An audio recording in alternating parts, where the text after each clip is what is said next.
أعوذ بالله من الشيطان الرجيم. بسم الله الرحمن الرحيم. الرحمن علم القرآن خلق الإنسان علمه البيان الشمس والقمر بحسبان والنجم والشجر يسجدان والسماء رفعها ووضع الميزان ألا تطغوا في الميزان وأقيموا الوزن بالقسط ولا تخسروا الميزان والأرض وضعها للأنام فيها فاكهة والنخل ذات الأكمام والحب ذو العصف والريحان فبأي آلاء ربكما تكذبان خلق الإنسان من صلصال كالفخار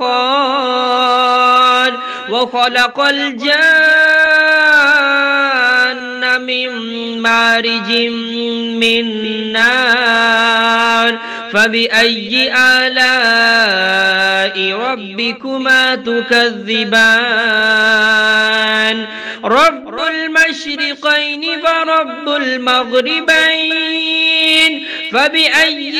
آلاء ربكما تكذبان مرج البحرين يلتقيان بينهما برزخ لا يبغيان فبأي آلاء ربكما تكذبان يخرج منهما اللؤلؤ والمرجان فبأي آلاء ربكما تكذبان وله الجوار المنشآت في البحر كالأعلام فبأي آلاء ربكما تكذبان كل من عليها فان ويبقى وجه ربك ذو الجلال والإكرام فبأي آلاء ربكما تكذبان يسأله من في السماوات والأرض كل يوم هو في شأن فبأي آلاء ربكما تكذبان سنفرغ لكم أيها الثقلان فبأي آلاء ربكما تكذبان يا معشر الجن والإنس إن استطعتم أن تنفذوا من أقطار السماوات والأرض فانفذوا لا تنفذون إلا بسلطان فبأي آلاء ربكما تكذبان يرسل عليكما شواظ من نار ونحاس فلا تنتصران فبأي آلاء ربكما تكذبان فإذا انشقت السماء فكانت وردة كالدهان فبأي آلاء ربكما تكذبان فيومئذ لا يسأل عن ذنبه إنس ولا جان فبأي آلاء ربكما تكذبان يعرف المجرمون بسيماهم فيؤخذ بالنواسي والأقدام فبأي آلاء ربكما تكذبان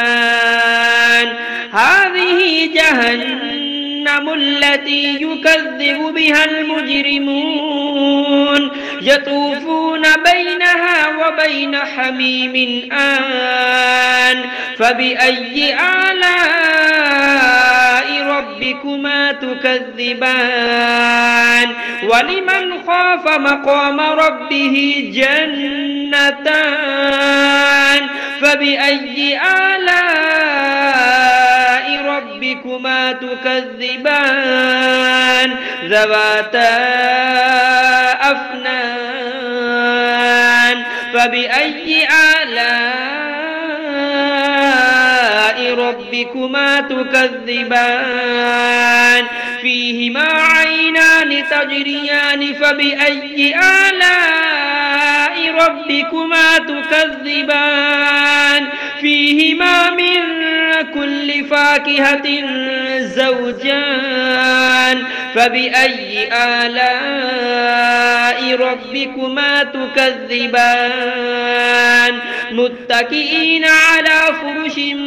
بطائنها من استبرق وجنى الجنتين دان فبأي آلاء ربكما تكذبان فيهن قاصرات الطرف لم يطمثهن إنس قبلهم ولا جان فبأي آلاء ربكما تكذبان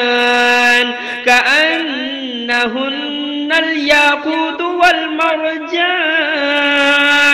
فبأي آلاء ربكما تكذبان هل جزاء الإحسان إلا الإحسان فبأي آلاء ربكما تكذبان ومن دونهما جنتان فبأي آلاء ربكما تكذبان مدهامتان فبأي آلاء ربكما تكذبان فيهما عينان نضاختان فبأي آلاء ربكما تكذبان فيهما فاكهة ونخل ورمان فبأي آلاء ربكما تكذبان فيهن خيرات حسان فبأي آلاء ربكما تكذبان حور مقصورات في الخيام فبأي آلاء ربكما تكذبان لم يطمثهن إنس قبلهم ولا جان فبأي آلاء ربكما تكذبان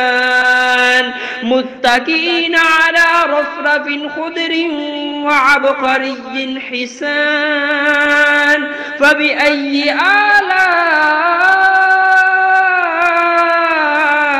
ربكما تكذبان